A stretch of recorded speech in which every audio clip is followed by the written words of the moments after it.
everyone, and welcome to My B2B Coach 5 Tips. I'm super excited to have Rom Lapointe with me, a longtime friend from the Entrepreneurs Organization.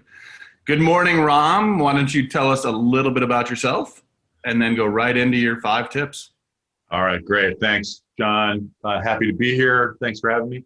I am proud father of 4 kids, married 26 years, run 10 different companies, including some acquisitions over the last 25 years. So as a CEO on multiple teams.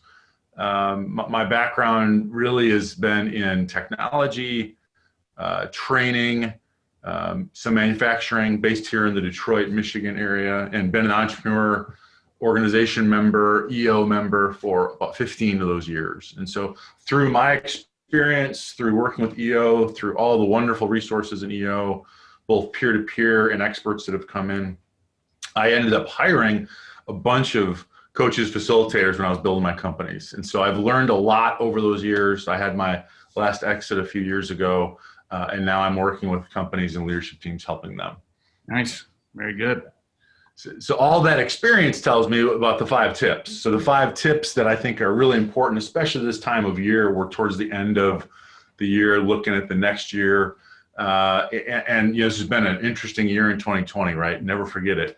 And it's been disruptive to a lot of organizations. And again, I work with companies from about 5 million revenue all the way up to 5 billion, with the sweet spot being in the $50 million range as they're growing. So they're all growth firms.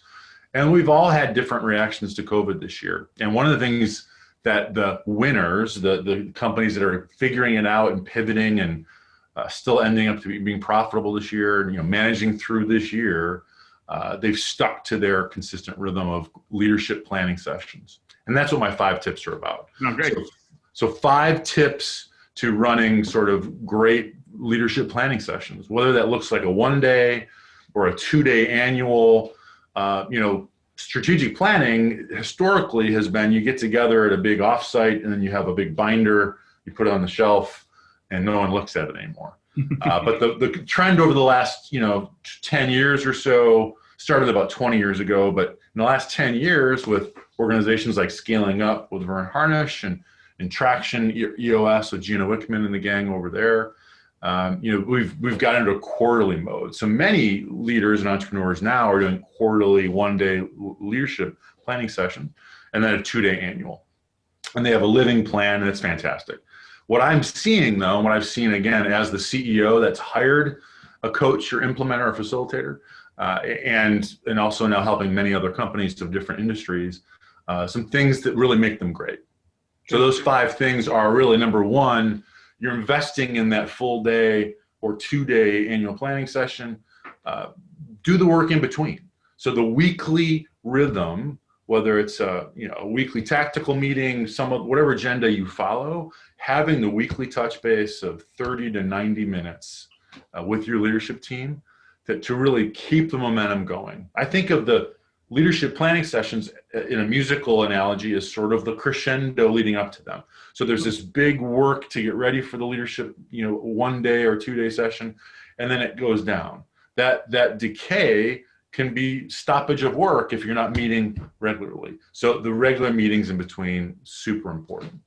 That's number 1, meet in between with your team. Number 2, you really have to have prep work for these sessions. So to have leaders come in, I've seen it time and time again, and I did it when I was a CEO. You can just kind of show up and there's a standard agenda and you're brilliant, you turn the brilliant switch on. Well, doesn't always happen that way. So prep work, whether it's a SWOT analysis or a talent review or a really deep dive researching some topics for your business, some trends. A lot of times it's reading a book together or some article. So what's the prep work that's going to make that 1 or 2-day leadership planning session really, really special? That's super important. So involving your team in that, holding them accountable to doing that work, it makes the investment pay off. So that's number 2. So far we've had weekly meetings in between and prep work. Number 3 is to really think of it as an experience. So the agenda and the work and the setting the goals and deciding on the strategy is critical, but it's an experience for the team. So bringing the team together with a thoughtful view about how are we eating together or not? Are we doing activities together, and even on virtual. You can think about this as an experience that's not just about the work. So are there team building exercises, icebreakers, getting to know you, different opportunities to really build the team cohesion? So I think team cohesion is really one of the key results of these meetings, in addition to the decisions that are made.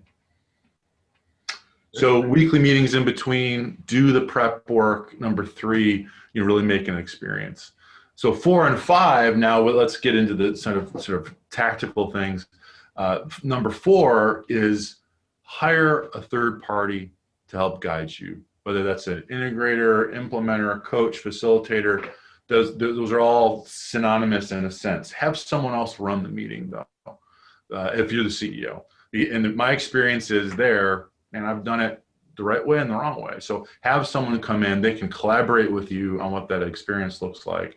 They can bring knowledge from other organizations, plus all the content knowledge. So bringing a third party in really can take us to the next level.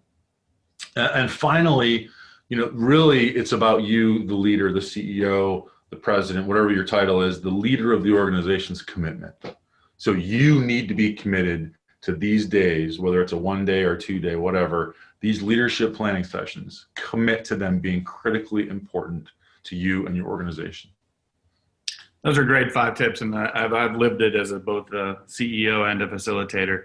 Tell me a little bit more. I hear pushback from business owners about, well, I think I can, save the money, not have that facilitator do it myself. What are some of the downfalls that you've experienced?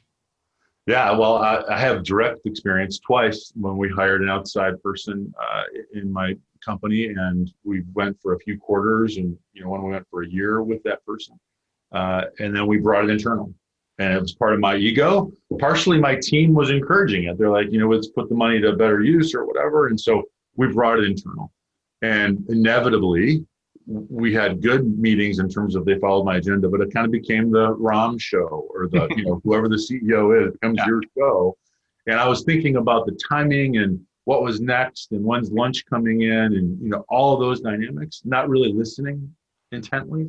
And also it wasn't really best ideas win in that sense. I was able to kind of make things go my way a little bit more using my influence. And so I didn't find them to be as productive, as meaningful, important for the team cohesion. And as a, growing and developing CEO, I wasn't really able to listen to my team and hear them fully. So being able to participate is critical. So I experienced that twice in my own companies. And now I've seen it in organizations that I work with where they've had, many of them have tried it before, taking it internal. And it's not that you can't run a good meeting, but it's all those other elements of accountability. Do we keep with this, this process? Do we stick with it? Can we take it to the next level every time? Having someone else that has other experience collaborate and then run the actual day, it's invaluable. I totally agree. I did the same thing. I had a facilitator and then ended up running it for a year by myself, and the value proposition just wasn't there. I mean, especially that listening part. I love to listen and watch my team as they're talking to the facilitator. It was really critical. So I totally agree with all your 5 tips, and I really agree with number 4. Thank you. Yeah. Hire a great facilitator, local person makes a big difference in your business.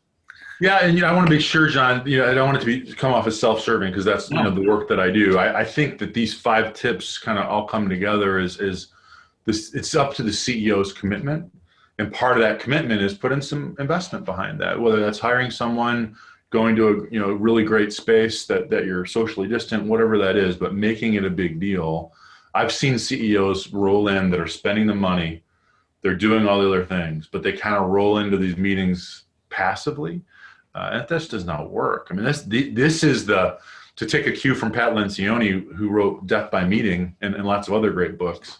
These meetings are about your life. You get to decide where you're going in the future. You get to decide who you are, and you get to decide what's important in your priorities. I mean, that's exciting. You're living this work every day. So be committed to it, invest the time, the prep work, all of the things to make it really pay off for you. Totally agree. Well, I want to thank you for the 5 tips. They were fantastic. Thanks again, Rom. My pleasure, John. Thank you. Good luck.